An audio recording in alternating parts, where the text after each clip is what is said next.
Wow. Yeah. Even back during the Victorian ages, women would sometimes have heels, like 6-inch heels or something like that. And they'd be walking on their toes. They always had to have an escort that they, when they walked, because they would fall over. And that helped, because hopelessness is very attractive to males. Instinctual.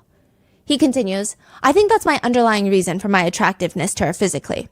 That and her voice too. She has such a childlike voice. When she spoke, very sweet, very subtle. And then when she sang, unbelievable. The degrees of emotion that she sparked in me. And her face, larger eyes, they look more childlike. Higher cheekbones, right? Shorter foreheads, little details like that. Her little button nose that completely drove me nuts. Oh, I love her nose. So cute. Also, she's much older than him. This is so weird. He says in the video diaries, I close my eyes and I see her perfectly clear. I know her face more than most people do. Every line, everything, I see her, and it gives me a happy feeling when I forget, what she's saying, and when I forget what I've learned about her. When I look at her, I see a sweet little girl, innocent. That's what I want her to be, because she has many, many very, very crazy aspects of a child.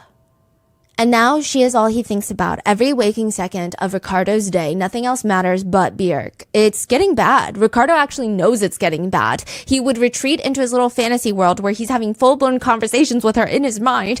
Just constant back and forth. He starts writing a 803-page journal documenting his love for Bjork. 803 pages. Everything he learns about her, how it makes him feel, he doesn't want to forget a single thing. Interestingly, his journals would bounce back and forth between his love for Bjork. He wrote her name in that journal over 400 times. He mentions a few other celebrities here and there, and it's all interwoven with these monologues of how much he hates himself and he's a big loser.